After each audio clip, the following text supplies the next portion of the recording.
नमस्कार, एक बार फिर से आपका मेरे YouTube चैनल एसेंट एजुकेशन पर हार्दिक स्वागत है।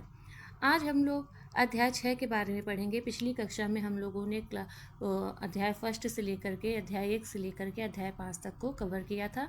जैसा कि आप जानते हैं, समरी बेस्ड क्लासेस है। इसमें हम लोग NCERT कवर कर रहे हैं और आज चैप्टर 6 है, जिसका चैप्टर का नाम आपका क्या है? नए प्रश्न नए विचार। अब हम इसमें यह जानेंगे कि ये नए प्रश्न है कौन से और ये नए विचार आए कहाँ से। अभी हमें क्या देखना है इसमें, ये नए प्रश्न के बारे में और प्लस ये नए विचार कहाँ से आए। जैसा कि आप ये नीचे की लाइन में देख रहे हैं, महात्मा बुद्ध ये बौद्ध धर्म लेकर आए, ये जैन धर्म महावीर के द्वारा आया। और हम लोग भी जानते हैं कि जैन धर्म के कितने तीर्थंकर हैं, 24 तीर्थंकर हैं। इनके बारे में हम लोग यहाँ पढ़ेंगे। उपनिषदों के बारे में हम पढ़ेंगे कि इनकी क्या शिक्षाएं हैं, इनसे हमें क्या जानने को मिलता है। तो चलिए फिर शुरू करते हैं। समाज में बदलाव और नए विचारों का उदय। 2500 वर्ष पूर्व का काल उपमहाद्वीप में बड़े सामाजिक और राजनीतिक बदलावों का समय था। क्या आप जानते हैं कि जब ये राजा वगैरह ये सब बने, जब प्रशासन आया, तो उसके बाद क्या बदलाव आया? ऐसा क्या घटित हुआ हमारे समाज में कि ये नए विचार उत्पन्न हुए? क्या आपने कभी सोचा है कि ये नए विचार आए कहाँ से? चलिए आज मैं बताती हूँ आपको ये नए विचार आए कहाँ से हैं।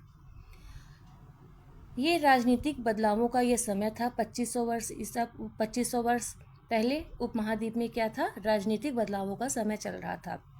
यहाँ क्या महाजनपदों का विकास हुआ, जहाँ राजा बहुत शक्तिशाली हो रहे थे और शहर तेजी से बस रहे थे।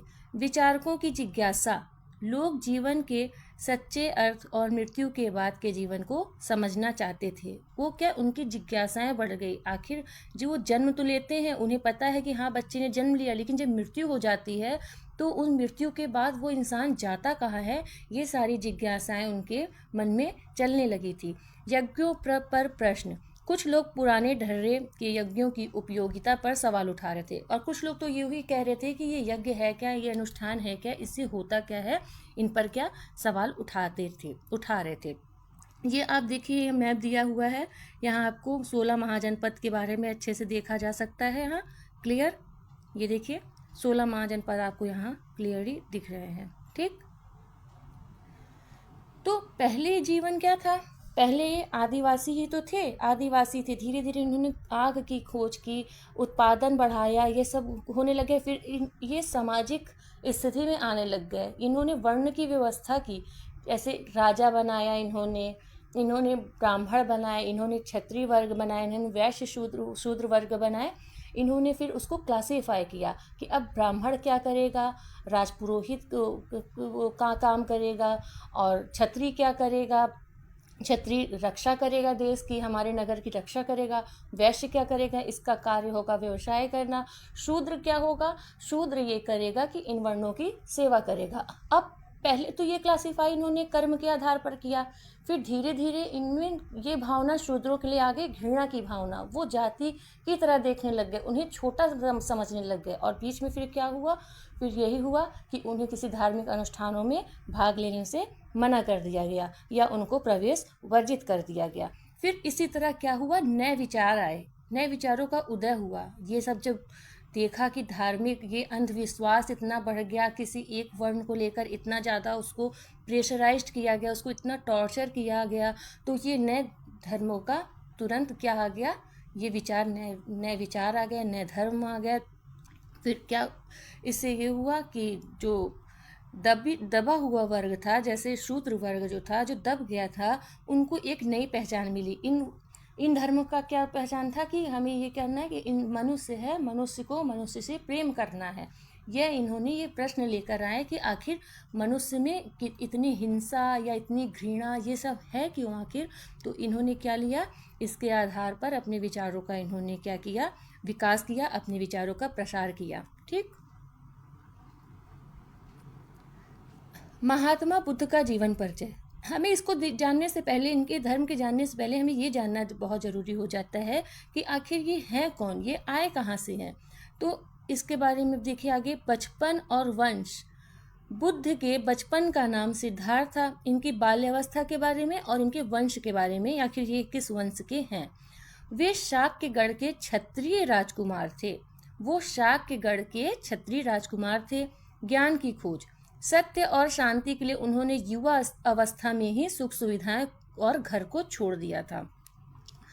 बोध गया में ज्ञान, वो बोध गया में उनको ज्ञान की प्राप्ति हुई। बिहार के बोध गया में एक पीपल के पेड़ के नीचे उन्हें सच्चा ज्ञान प्राप्त हुआ, ईश्वर का ज्ञान प्राप्त हुआ, प्रेम का ज्ञान प्राप्त हुआ। सारनाथ और कुशीनारा, पहला उपदेश वाराणसी के पास सारनाथ में दिया। कुशीनारा में उनका महापरिनिर्वाण हुआ, या फिर वह उन्होंने अपना देह त्याग दिया। देह के जो शारीरिक जीवन है उनका, वो वहाँ से उनकी शारीरिक लौकिक जो लीलाएं हैं उनकी, वह समाप्त हो गई। उनका महापरिनिर्वाण हो गया। अब इनका नाम क्या था बचपन का? सिद्धार्थ था।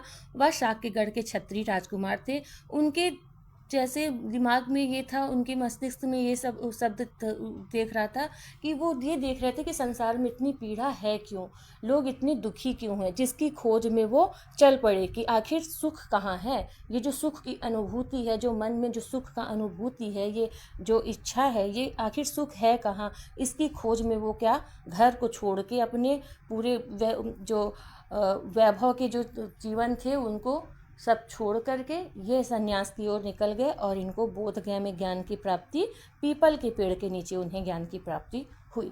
और पहला उपदेश इन्होंने वाराणसी के पास सारनाथ में दिया।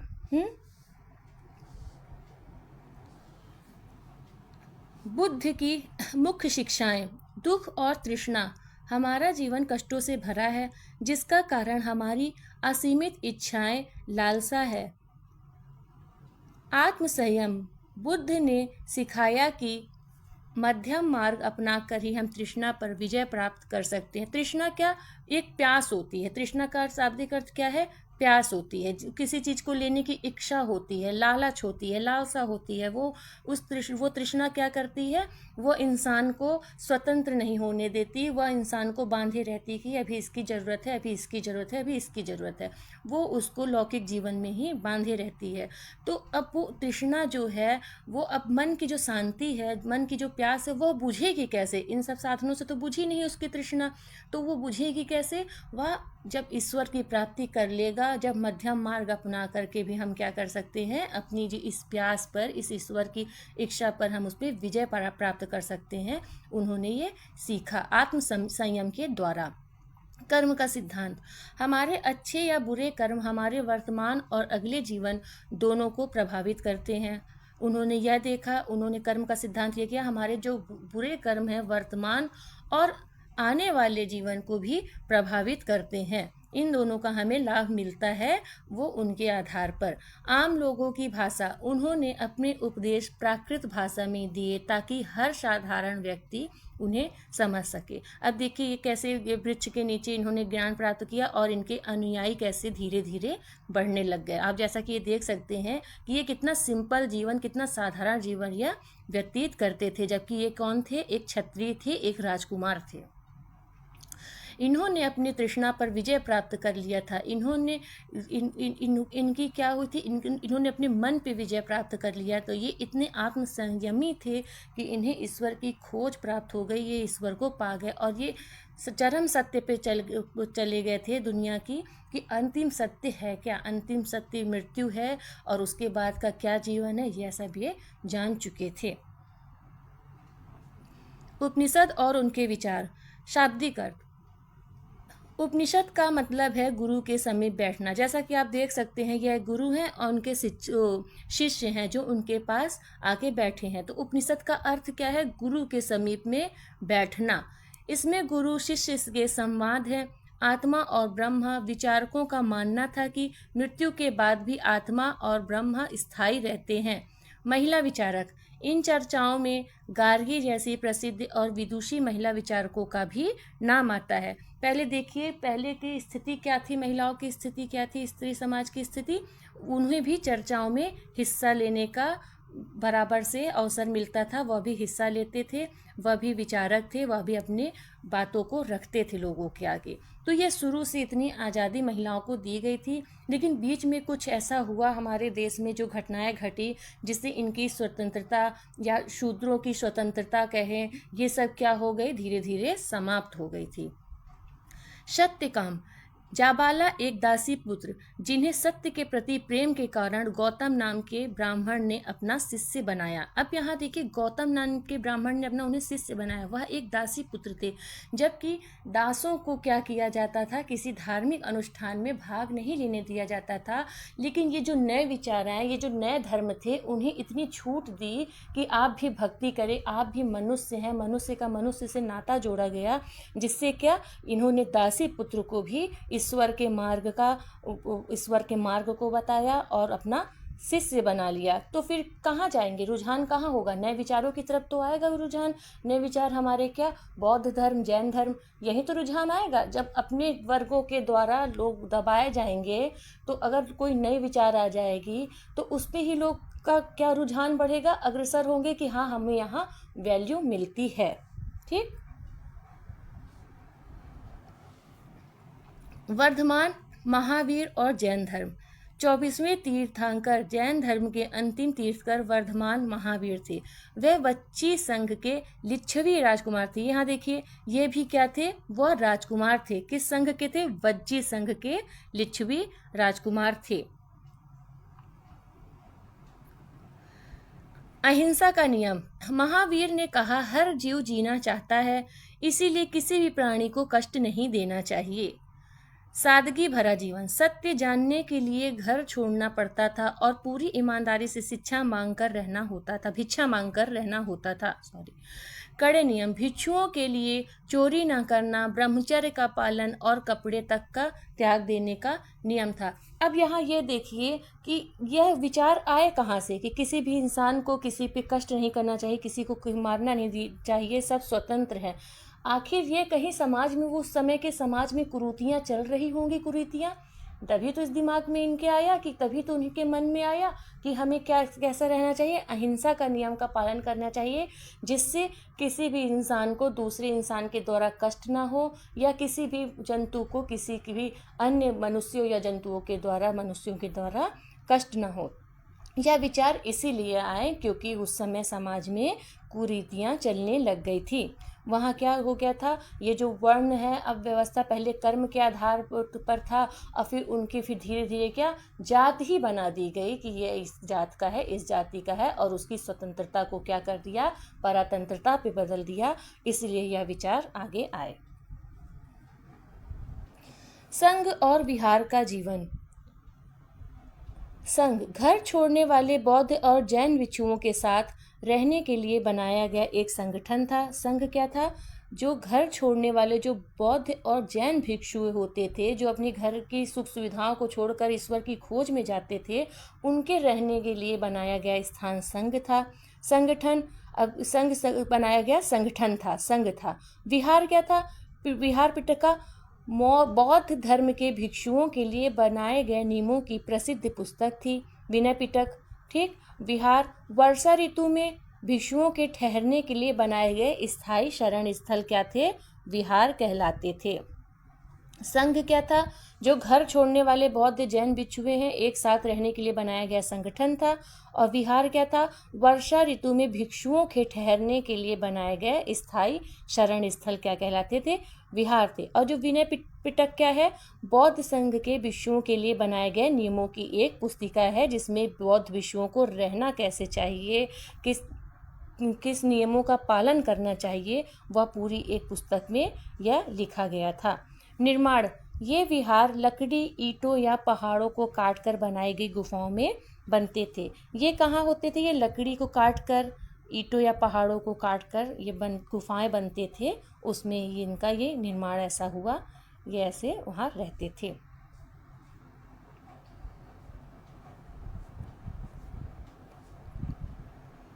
नए विचारों की सीख और समाज पर प्रभाव। समानता का संदेश। बुद्ध और महावीर दोनों ने जाति वर्ग के भेदों को छोड़कर सबको समान माना। अब धीरे धीरे देखिए वो वर्ण व्यवस्था, जैसे मैंने अभी आपको बताया कि वो जाति में तब्दील हो गई थी, इसी वजह से लेकर के ये नए विचार समाज में आए। तो इन्होंने क्या बताया, जाति वर्ग के भेद को छोड़ करके कि जाति से दूर हटो और मानवता से प्यार सिखाया, इंसान को इंसान के साथ रहना सिखाया। इन्होंने यह शिक्षा प्रदान की। भाषा का महत्व। प्राकृत भाषा के कारण ये विचार जन जन तक बहुत तेजी से फैले। अहिंसा की प्रासंगिकता। जीवों के प्रति दया की यह सीख आज 2500 साल बाद भी उतनी ही जरूरी है। इससे क्या आशय लगा सकते हैं कि उतनी ही जरूरी है? आखिर ऐसा क्या हो रहा है? आप देख रहे हैं हमारे आसपास के समाज में कितनी गंदगी हो रखी है। इंसान का इंसान से प्रेम नहीं, आए दिन कुछ न कुछ हमें सुनने को मिलता है कि ये हो गया, ऐसा हुआ, वैसा हुआ। किस लिए? क्योंकि उन्हें अपने मन में कोई काबू नहीं है। इतना क्रोध बढ़ जाता है, इतनी अशांति है मन में कि वो क्या करते हैं, किसी को हिंसा कर देते हैं किसी के प्रति। और ये क्या हमारे लिए आज भी उतनी ही उनकी शिक्षाओं की ज़रूरत है कि आज भी हमें वैसा ही चाहिए समाज, कि शांति से सब लोग जिए, एक मनुष्य का मनुष्य के प्रति प्रेम हो। अब देखिए, इस अध्याय से जुड़ा अगर आपका कोई प्रश्न है तो आप मुझे कमेंट में ज़रूर बताइएगा। और ये एक क्वेश्चन है, अगर आप देखिए क्वेश्चन का कर लेना, अगर आपको जहाँ से थोड़ी सी भी प्रॉब्लम हो आप कमेंट कर देना, मैं इस पर फिर से एक वीडियो बनाऊंगी और आपको फिर अच्छे से और एक्सप्लेन करूंगी। अभी एक स्पेशल वीडियो आएगी बौद्ध और जैन धर्म के बारे में, जिसमें आपको एक एक डिटेल उसमें मिल जाएगा। Thank you so much for watching this video. आप मेरे साथ कंटिन्यू बने रहिए। हम लोग आगे के क्लास में और अच्छे से क्लास अपनी कवर करेंगे और धीरे धीरे करके संपूर्ण एनसीईआरटी का सार हमें प्राप्त हो जाएगा, जो हमारे आगे आने वाले एग्ज़ाम में बहुत ही फलदायी होगा। एक बार फिर से नमस्कार, आप लोग कंटिन्यू बने रहिए।